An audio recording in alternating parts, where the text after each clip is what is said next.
Wave optics के topic number 10.3 का एक सब टॉपिक है 10.3.4 जो है द डॉपलर इफेक्ट। तो सीधा एक एग्जांपल से बिल्कुल इजी लैंग्वेज में पहले तो समझने की ट्राई करते हैं। सपोज यहाँ पर हमारे पास कोई एक लाइट का सोर्स हमने रखा हुआ है। तो ये हमारा लाइट का सोर्स है और उसके सामने यहाँ कहीं पर हमारे पास मान लीजिए एक ऑब्जर्वर खड़ा हुआ है। ठीक है, ये एक ऑब्जर्वर है। तो हमें पता है लाइट का जो सोर्स है वहाँ से क्या निकलता है, तो कि भाई लाइट की वेव्स निकलती है। तो सोर्स से लाइट की वेव्स निकल के जब ऑब्जर्वर के पास पहुँचती है तब वो ऑब्जर्वर को जो सोर्स है वो यानी कि जो लाइट है वो दिखती है। अब लाइट की जो वेव होती है उसके ये दो जो क्रेस्ट है या फिर दो ट्रफ है उसके बीच का जो डिस्टेंस होता है उसको हम बोलते हैं उसकी वेव लेंथ, जिसको हम डिनोट करते हैं लैम्बडा से। तो इसको हम बोलते हैं उसकी वेव लेंथ। और पर यूनिट टाइम में यानी कि पर सेकंड में इस ऑब्जर्वर के पास कितने वेव्स पहुंचते हैं, देखिए ये जो एक पूरा बनता है यहाँ से स्टार्ट करके यहाँ तक, इसको हम बोलते हैं वन वेव। तो पर सेकंड में यानी कि यूनिट टाइम में इस ऑब्जर्वर के पास ऐसे कितने वेव्स पहुंचते हैं उसको हम बोलते हैं उसकी फ्रीक्वेंसी। क्या बोलते हैं उसकी फ्रीक्वेंसी, जिसको हम डिनोट करते हैं न्यू से। तो वेवलेंथ और फ्रीक्वेंसी क्या है पहले तो इतना समझ में आ गया। अब इसी को अगर हम वेव फ्रंट के फॉर्म में समझे तो ये हमारा एक सोर्स है और उसके सामने हमारा एक ऑब्जर्वर खड़ा है और यहाँ से कंटिन्यूसली वेव फ्रंट निकल कर इस ऑब्जर्वर के पास पहुँच रहे हैं और उस ऑब्जर्वर को लाइट जो है वो दिख रही है। अब मान लीजिए कि पर सेकंड में उसके पास इतने वेव फ्रंट पहुंच रहे हैं तो उसको हम बोलते हैं उसकी फ्रीक्वेंसी। अब ये केस तब का हुआ जब ये सोर्स और ये ऑब्जर्वर दोनों स्टेडी स्टेट में यानी कि जहां पर हमने रखा है वहीं पर वो है, उसकी पोजीशन टाइम के साथ चेंज नहीं हो रही, वो बिल्कुल स्टेडी स्टेट में है। तब उसकी जो फ्रीक्वेंसी होगी और वो उसकी जो वेवलेंथ होगी वो कांस्टेंट रहेगी। इट मीन्स कि ये जो सोर्स है वहाँ से जितनी फ्रीक्वेंसी की लाइट निकलेगी उतनी ही फ्रीक्वेंसी की जो लाइट है वो वहाँ पर यानी कि ऑब्जर्वर के पास पहुँचेगी और उतनी ही फ्रीक्वेंसी की लाइट ऑब्जर्वर को दिखेगी। इन शॉर्ट कि ये जो सोर्स है वहाँ से जिस फ्रीक्वेंसी की या फिर जिस वेवलेंथ की लाइट निकलती है उसी फ्रीक्वेंसी और ये उसी वेवलेंथ की लाइट इस ऑब्जर्वर के पास पहुँचती है। लेकिन क्या होगा अगर ये जो हमारा सोर्स है वो अपनी पोजीशन चेंज कर रहा है। मान लीजिए वो किसी एक डायरेक्शन में मूव करने लगेगा, सपोज वो इस डायरेक्शन में मूव करने लगा, तो क्या होगा। तो देखिए अगर सोर्स जो है वो मूव करता है तो बहुत ही इंटरेस्टिंग फिनोमेना हमें देखने को मिलता है। मान लीजिए ये जो सोर्स है वो यहाँ से मूव करके कुछ टाइम के बाद यहाँ पर पहुँच गया, तो ये हमारा सोर्स अब यहाँ पर आ गया है। तो इस टाइम के ऊपर उसने जो वेव्स निकाली थी वो कुछ ऐसी हमको मिलती थी और यहाँ पर हमारा ऑब्जर्वर खड़ा था। अब क्योंकि ये सोर्स यहाँ से यहाँ चला गया तो अब ये नेक्स्ट इसके बाद जो वेव निकालेगा वो अब यहाँ से निकलेगी। देखिए ये जो वेव थी वो इस सोर्स ने इस कुछ टाइम के ऊपर यहाँ पर निकाली थी, लेकिन जब ये सोर्स यहाँ से यहाँ पर चला गया तब जो नई वेव उसके बाद निकलेगी वो अब इस लोकेशन के ऊपर से निकलेगी। इसलिए ये जो दो वेव बन रही थी उसके बीच का ये जो गैप था वो क्या हो गया, अब इंक्रीज हो गया।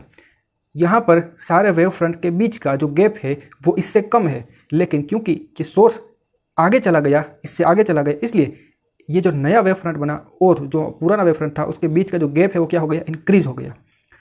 अब ये जो सोर्स है वो कंटिन्यूसली अगर आगे जाता रहेगा तो सोर्स मान लीजिए कुछ टाइम के बाद वापस से यहाँ पहुँच गया, तो फिर से नई वेव फ्रंट यहाँ से निकलेगी और ये वेव फ्रंट कुछ ऐसी हमको दिखेगी और यहाँ पर है हमारा ऑब्जर्वर। तो आप देख सकते हो कि ये सोर्स अगर कंटिन्यूसली इस डायरेक्शन में प्रोपोगेट करता ही रहेगा तो उसके बीच का ये जो गैप है वो कंटिन्यूसली इंक्रीज होता हुआ हमको दिखेगा। तो सपोज कि शुरुआत में जब ये स्टेडी स्टेट में था तब इसको यानी कि जो ऑब्जर्वर है उसको पर टाइम यानी कि पर सेकंड में इतने वेव्स मिलते थे, तो इसकी फ्रीक्वेंसी कुछ इतनी थी। लेकिन क्योंकि अब ये जो वेव फ्रंट के बीच का गैप जो है इंक्रीज हो गया है, इसलिए जब ये पोर्शन यहाँ पर पहुँचेगा तब पर सेकंड में जो ऑब्जर्वर होगा उसको सिर्फ इतने ही वेव्स मिलेंगे। तो पहले इतने सारे वेव्स मिलते थे, अब ऑब्जर्वर को इतने ही वेव्स मिलेंगे। इट मीन्स कि उसकी फ्रीक्वेंसी जो होगी वो क्या हो जाएगी, अब डिक्रीज हो जाएगी। क्या होगी, डिक्रीज हो जाएगी। और अगर आप इस फॉर्म में यानी कि वेवलेंथ के फॉर्म में सीखे तो कुछ ऐसा दिखेगा कि वेव जो है वो पहले ऐसे बन रहे थे, कुछ ऐसे बन रहे थे मान लीजिए, लेकिन जब ये सोर्स है वो इस तरफ चला गया तो नया वेव जो हमको मिलेगा, मान लीजिए सोर्स पहले यहाँ पर था, अब सोर्स जो है वो यहाँ चला गया तो नया वेव जो हमको मिलेगा वो कुछ ऐसा मिलेगा। तो देखिए ये उसके बीच का डिस्टेंस है वो क्या हो गया, इंक्रीज हो गया। इट मीन्स कि उस दोनों के बीच का जो दोनों क्रेस्ट के बीच का डिस्टेंस इंक्रीज हो गया, मतलब कि उसकी वेवलेंथ क्या हो गई, इंक्रीज हो गई। और वैसे भी आपको पता होगा कि फ्रीक्वेंसी और वेवलेंथ दोनों एक दूसरे के इन्वर्सली प्रोपोर्शनल में होती है। फ्रीक्वेंसी और वेवलेंथ दोनों के इन्वर्सली प्रोपोर्शनल में होगी। अगर फ्रीक्वेंसी डिक्रीज होगी तो वेवलेंथ इंक्रीज होगी, अगर फ्रीक्वेंसी इंक्रीज होगी तो वेवलेंथ डिक्रीज होगी। तो इसका ऑपोजिट केस भी हम सोच सकते हैं कि अगर ये जो सोर्स है वो इस डायरेक्शन में मूव करने लगे तो इसके बीच का वेव फ्रंट के बीच का जो गैप है वो डिक्रीज हो जाएगा। गैप डिक्रीज होगा तो पर यूनिट टाइम यानी कि पर सेकंड में हमको ज़्यादा वेव्स मिलेंगे, मतलब कि उसकी फ्रीक्वेंसी क्या हो जाएगी, इंक्रीज होगी। फ्रीक्वेंसी इंक्रीज होगी तो उसके बीच का ये जो डिस्टेंस है दो वेव के बीच का वो डिक्रीज होगा, मतलब कि उसकी वेवलेंथ क्या होगी, डिक्रीज होगी। तो दोनों तरह से आप सोच सकते हो कि अगर ये जो सोर्स है वो ये ऑब्जर्वर है उससे अवे जा रहा है, उससे दूर जा रहा है, तो ये जो वेव फ्रंट है या फिर जो हमारे वेव है उसके बीच का जो डिस्टेंस है वो इंक्रीज होगा। डिस्टेंस इंक्रीज होगा मतलब कि उसकी फ्रीक्वेंसी क्या होगी, डिक्रीज होगी। और फ्रीक्वेंसी अगर डिक्रीज होगी मीन्स कि उसकी वेवलेंथ इंक्रीज होगी। लेकिन ये जो सोर्स है वो अगर टुवर्ड्स दी ऑब्जर्वर यानी कि ऑब्जर्वर की तरफ जा रहा है तो उसके बीच का जो गैप होगा वो डिक्रीज हो जाएगा। अगर गैप डिक्रीज होगा तो ज़्यादा वेव फ्रंट हमको एक सेकंड में मिलेंगे। अगर ज़्यादा वेव फ्रंट मिलेंगे तो उसकी फ्रीक्वेंसी इंक्रीज होगी, मीन्स की वेवलेंथ क्या होगी, डिक्रीज होगी। तो इस तरह से आप समझ सकते हो कि अगर जो हमारा सोर्स है वो मूव करने लगता है तो जो फ्रीक्वेंसी या फिर वेवलेंथ है वो क्या होती है, चेंज हो जाती है। उसी तरह से अगर सोर्स की जगह पे ये ऑब्जर्वर मूव करेगा तो भी जो फ्रीक्वेंसी या फिर वेवलेंथ है वो चेंज हो सकती है। वो आप इमेजिन कर सकते हो कि अगर ये ऑब्जर्वर है वो इस तरफ जाएगा तो जो फ्रीक्वेंसी है वो इंक्रीज होगी और सोर्स जो है वो इस तरफ जाएगा तो फ्रीक्वेंसी वो डिक्रीज होगी। अब हमें पता है कि जो हमारा लाइट का जो स्पेक्ट्रम होता है उसमें अलग अलग कलर की लाइट्स होती है। वो कौन कौन से कलर की होगी, तो कि भाई वो होगी हमारी कुछ इस तरह से, violet, indigo, blue, green, yellow, orange और रेड। ये हमारा लाइट का स्पेक्ट्रम होता है। अब उसमें रेड लाइट जो होती है उसकी जो फ्रीक्वेंसी होती है वो सबसे कम होती है और उसकी जो वेव लेंथ होती है वो सबसे ज़्यादा होती है, यानी कि सबसे मैक्सिमम होती है। उसी तरह से इस साइड में अगर हम देखें तो जैसे जैसे हम इस तरफ आएंगे तो वायलेट जो होता है उसकी जो फ्रीक्वेंसी है वो सबसे मैक्सिमम होती है, लेकिन उसकी जो वेव लेंथ है वो सबसे कम होती है। अब क्या होगा यहाँ पर इस केस में, जैसे ही हमारा सोर्स है वो इससे दूर जाएगा उसकी जो फ्रीक्वेंसी है वो डिक्रीज होगी। अगर फ्रीक्वेंसी डिक्रीज होगी तो इसका मीनिंग क्या हुआ कि फ्रीक्वेंसी डिक्रीज होगी तो जो हमारा लाइट होगा वो इस तरफ जाना लगेगा। क्योंकि देखिए जैसे जैसे हम ये अगर हमारा सेंटर है तो जैसे जैसे हम रेड की ओर जाएंगे तो हमें फ्रीक्वेंसी लेस यानी कि कम मिलती जाएगी। रेड की फ्रीक्वेंसी सबसे कम है, तो जैसे जैसे हम इस स्पेक्ट्रम में रेड की ओर जाते जाएंगे यानी कि रेड की ओर बढ़ेंगे वैसे ही फ्रीक्वेंसी है वो हमें लेस मिलती जाएगी, यानी कि फ्रीक्वेंसी कम होती जाएगी। और जैसे ही हम ये वायलेट या फिर ब्लू की ओर जैसे हम जाएंगे तो वैसे वैसे हमारी जो फ्रीक्वेंसी है वो इंक्रीज होती जाएगी। उसी तरह से अगर वेवलेंथ की फॉर्म में अगर हम बोले तो रेड की ओर जैसे हम जाएंगे वैसे ही जो हमारी वेवलेंथ है वो इंक्रीज होती जाएगी लाइट की। लेकिन जैसे ही हम ब्लू या फिर वायलेट की तरफ जाएंगे हमारी जो लाइट की वेवलेंथ है वो कम होती जाएगी। तो अगर जो हमारा सोर्स है वो अवे जा रहा है तो उसकी फ्रीक्वेंसी क्या होगी, डिक्रीज होगी। अगर फ्रीक्वेंसी डिक्रीज होगी मतलब कि उसको ऐसा बोलेंगे कि हम रेड की ओर शिफ्ट हो रहे हैं।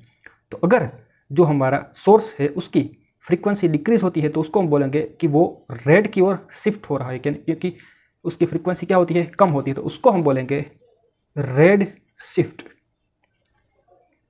या फिर वेवलेंथ के फॉर्म में भी साइंटिस्ट उसको बोलते हैं कि अगर उसकी वेवलेंथ जो है वो इंक्रीज होती है तो उसको हम बोलेंगे रेड शिफ्ट। अब इसका उल्टा कि अगर जो सोर्स है वो ऑब्जर्वर की टूवर्ड्स यानी कि ऑब्जर्वर की ओर आ रहा है तो उसकी जो फ्रीक्वेंसी है वो इंक्रीज होगी। फ्रीक्वेंसी इंक्रीज होगी तो उसको हम ऐसा बोलेंगे कि वो इस वायलेट की ओर क्या हो रहा है, शिफ्ट हो रहा है। लेकिन उसको हम वायलेट शिफ्ट नहीं बोलेंगे, उसको बोलेंगे हम ब्लू शिफ्ट, क्योंकि ये जो रेड शिफ्ट और ब्लू शिफ्ट जो नाम दिया है वो साइंटिस्टों ने जो हमारा स्पेस के जो फिनोमेना है उसके अकॉर्डिंगली दिया है। तो उसमें हमें ब्लू कलर का जो फिनोमेना है वो सबसे ज़्यादा दिखता है, क्योंकि हमारे स्टार्स जो है वो रेड ब्लू ऐसे कलर के होते हैं। इसलिए शायद जो इस साइड की यानी कि इस लेफ्ट साइड की जो शिफ्ट है यानी कि फ्रीक्वेंसी जब मैक्सिमम होती है उसको हम क्या बोलते हैं, ब्लू शिफ्ट, ना कि वायलेट शिफ्ट। तो जैसे ही सोर्स है वो हमारे ऑब्जर्वर की ओर आएगा, उसकी जो फ्रीक्वेंसी है वो इंक्रीज होती जाएगी, और फ्रीक्वेंसी अगर इंक्रीज होगी तो उसको हम बोलेंगे कि वो ब्लू की ओर शिफ्ट हो रहा है, उसको हम बोलेंगे ब्लू शिफ्ट। अगर वेवलेंथ के फॉर्म में बोले तो ये जो सोर्स है वो अगर इसके तरफ आएगा तो उसकी वेवलेंथ क्या होगी, डिक्रीज होगी। तो वेवलेंथ अगर डिक्रीज होगी तो उसको बोले हम ब्लू शिफ्ट हो रही है। तो आप इतना याद रखिए कि अगर हमारा जो सोर्स है वो ऑब्जर्वर से दूर जा रहा है तो उसकी फ्रीक्वेंसी क्या होगी, कम होगी, तो वो रेड शिफ्ट मतलब कि उसका रेड शिफ्ट होगा। और अगर जो हमारा सोर्स है वो टुवर्ड्स ऑब्जर्वर जा रहा है तो उसका ब्लू शिफ्ट होगा। मतलब इसका मीनिंग क्या हुआ कि जो हमारी लाइट होगी वो हमको धीरे धीरे रेड कलर जैसी दिखने लगेगी, और अगर वो इस तरफ यानी कि सोर्स की ओर आ रही है तो जो लाइट है वो हमको धीरे धीरे ब्लू कलर जैसी दिखने लगेगी, इसलिए हम उसको बोलते हैं रेड शिफ्ट या तो फिर ब्लू शिफ्ट। क्लियर इतना? अब ये जो डॉपलर इफेक्ट है उसका इक्वेशन भी हमको पता होना चाहिए। तो ये देखिए, डॉपलर इफेक्ट हमने साउंड वेव के लिए भी स्टडी किया था। तो साउंड वेव में हमने जो उसका इक्वेशन बनाया था वही इक्वेशन यहाँ पर हमें लाइट के लिए भी यूज़ करना है। लेकिन एक बात याद रखिए कि वो इक्वेशन तभी एप्लीकेबल होगा जब जो हमारा ये जो सोर्स की जो मूव होने की जो स्पीड है वो लाइट की प्रोपोगेशन की जो स्पीड है उससे बहुत ही कम होनी चाहिए। और लाइट की स्पीड कितनी है, तो वो है, ये आपको पता है, c इज इक्वल टू होता है 3 × 10⁸ तो इसकी स्पीड से बहुत ही कम स्पीड अगर इस सोर्स की होगी तो हम ये जो इक्वेशन अभी हम लिखेंगे वो अप्लाई कर सकते हैं। तो इक्वेशन पहले तो क्या है वो हम देख लेते हैं। तो वो है हमारे पास डेल्टा न्यू यानी कि change in frequency divided by frequency is equal to होता है minus v radial divided by speed of light c। तो ये हमारा डॉपलर इफेक्ट का इक्वेशन है जो आपको याद रखना है। यहाँ पर ये डेल्टा न्यू यानी कि चेंज इन फ्रीक्वेंसी ये क्या है, तो कि भाई ये देखिए यहाँ पर एक बात आप नोट कर लीजिए कि ये जो सोर्स है वो तो जितनी फ्रीक्वेंसी पहले निकालता था उतनी फ्रीक्वेंसी निकालेगा, लेकिन क्योंकि ये इस तरफ मूव कर रहा है इसलिए उसकी फ्रीक्वेंसी हमको दिखाई दे रही है कि उसकी फ्रीक्वेंसी इंक्रीज या फिर डिक्रीज होती है। एक्चुअल में तो जितनी फ्रीक्वेंसी निकलती है उतनी निकलती है, लेकिन क्योंकि ये मूव कर रहा है इसलिए हमको ऐसा दिखता है कि उसकी फ्रीक्वेंसी इंक्रीज या तो फिर डिक्रीज हो रही है।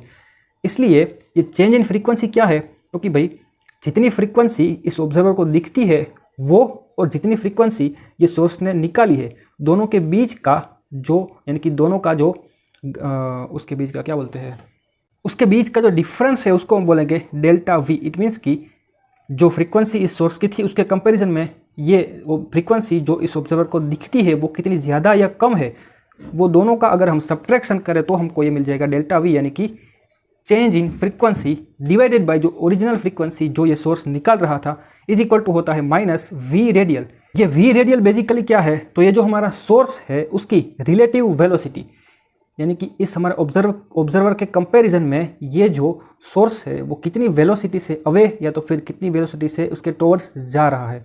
तो इसको हम ऐसा भी बोलेंगे कि ये जो लाइन ज्वाइनिंग है जो कि सोर्स और ये ऑब्जर्वर को ज्वाइन करती है उसके ऊपर इसकी जो रिलेटिव वेलोसिटी है उसी को हम बेसिकली बोलते हैं वी रेडियल। ये जो साइन है वो वी यानी कि वेलोसिटी का है, ये जो साइन है वो फ्रीक्वेंसी न्यू का है। दोनों के बीच में कन्फ्यूजन मत कीजिएगा, ठीक है। ये डेल्टा न्यू यानी कि चेंज इन फ्रीक्वेंसी है और ये ओरिजिनल फ्रीक्वेंसी, और ये माइनस वी रेडियल यानी कि जो हमारी वेलोसिटी है रिलेटिव वेलोसिटी ये सोर्स की ये रिप्रेजेंट करता है डिवाइडेड बाय सी यानी कि speed of light in vacuum ये रिप्रेजेंट करता है सी। और इस इक्वेशन में ये माइनस साइन यहाँ पर आना चाहिए। अब देखिए ये जो वी रेडियल है वो अगर हमारा जो सोर्स है वो इस ऑब्जर्वर से अवे जा रहा है यानी कि दूर जा रहा है तो ये वी रेडियल को हम पॉजिटिव लेंगे। अगर जो हमारा सोर्स है वो अवे जा रहा है ऑब्जर्वर से तो वी रेडियल को हम पॉजिटिव लेंगे, और वी रेडियल अगर पॉजिटिव होगा तो ओवरऑल रिजल्ट यहाँ पर नेगेटिव होगा। रिजल्ट अगर नेगेटिव होगा तो हमेशा बोलेंगे कि फ्रीक्वेंसी जो है वो नेगेटिव है। इट मीन्स कि फ्रीक्वेंसी क्या हो रही है, डिक्रीज हो रही है, फ्रीक्वेंसी कम हो रही है, इसलिए वहाँ पर रेड शिफ्ट होगी। लेकिन जो हमारा सोर्स है वो टूवर्ड्स जा रहा है हमारे ऑब्जर्वर के, तब हम ये जो वी रेडियल है उसको नेगेटिव लेंगे। ये नेगेटिव लेंगे मीन्स कि ये नेगेटिव लेंगे तो ये नेगेटिव पॉजिटिव होकर पूरा रिजल्ट हमको पॉजिटिव मिलेगा। इट मीन्स कि फ्रीक्वेंसी का जो रिजल्ट है हमको पॉजिटिव मिलता है। इट मीन्स कि फ्रीक्वेंसी वो है वो क्या होगी, इंक्रीज होगी। फ्रीक्वेंसी इंक्रीज होगी, इट मीन्स कि जो हमारी लाइट है वो ब्लू की ओर शिफ्ट हो रही है, मतलब कि वहाँ पर हमारा ब्लू शिफ्ट हो रहा है। ठीक है, तो अगर हमारा वी रेडियल पॉजिटिव होगा तो वहाँ पर रेड शिफ्ट होगा, अगर हमारा नेगेटिव होगा वी रेडियल मीन्स कि हमारा ब्लू शिफ्ट होगा। आप याद रख लीजिए कि सोर्स अगर अवे जा रहा है तो ये वी रेडियल पॉजिटिव लेंगे, और सोर्स अगर टुवर्ड्स यानी कि ऑब्जर्वर की ओर जा रहा है तो हमारा वी रेडियल होगा वो नेगेटिव होगा। और बाद में नीचे सी की वैल्यू तो आपको पता है, ये चेंज इन फ्रीक्वेंसी और हमारी ये ओरिजिनल फ्रीक्वेंसी ये जो सोर्स निकाल रहा था। ये जो इक्वेशन है वो तभी एप्लीकेबल होगा जब जो हमारा सोर्स है उसकी जो वेलोसिटी है वो ये जो सी की यानी कि लाइट की जो स्पीड है वैक्यूम में उससे बहुत ही कम हो। अगर ये सी के कंपेरेबल में होगी यानी कि इसकी जो वेलोसिटी है हमारे सोर्स की वो सी के बराबर या फिर उसके नज़दीक भी होगी, तब ये इक्वेशन हम अप्लाई नहीं कर पाएंगे। इसके लिए हमें आइंस्टाइन की जो स्पेशल थियरी ऑफ रिलेटिविटी जो है वो उसका यूज़ करना पड़ेगा, जो अभी हमारे लिए काम का नहीं है। उसको हम जब हायर स्टडीज़ में जाएंगे तब स्टडी करेंगे स्पेशल थियरी ऑफ रिलेटिविटी को। अभी तक आप यही इक्वेशन को याद रख लीजिए, ये तब एप्लीकेबल होगा जब ये जो सोर्स की जो वेलोसिटी है वो सी से क्या होनी चाहिए, कम होनी चाहिए। तो इतना हमें सीखना था डॉपलर इफेक्ट के अंदर कि अगर हमारा सोर्स है वो ऑब्जर्वर से दूर जाएगा तो उसके बीच का जो गैप है वो इंक्रीज होगा, गैप इंक्रीज होगा, इसकी फ्रीक्वेंसी डिक्रीज होगी, वेवलेंथ इंक्रीज होगी, तो वो रेड शिफ्ट करेगा। और अगर सोर्स की ओर जाएगा तो उसके बीच का जो गैप है वो डिक्रीज होगा, गैप डिक्रीज होगा, फ्रीक्वेंसी इंक्रीज होगी, वेवलेंथ डिक्रीज होगी, तो वो ब्लू शिफ्ट करेगा। समझ में आ गया इतना? उसके तो यहाँ पर हमारा जो टॉपिक नंबर 10.3 था वो खत्म होता है। फर्स्ट 10.3.1 और 10.3.2 में हमने समझा रिफ्रैक्शन का कॉन्सेप्ट, 10.3.3 में हमने समझा रिफ्लेक्शन का कॉन्सेप्ट, और 10.3.4 में हमने समझा डॉपलर इफेक्ट के बारे में। इसके बाद जो हमारा नेक्स्ट टॉपिक है 10.4 जो है coherent and incoherent addition of waves. तो मिलते हैं हम नेक्स्ट टॉपिक के अंदर, तब तक के लिए बाय बाय।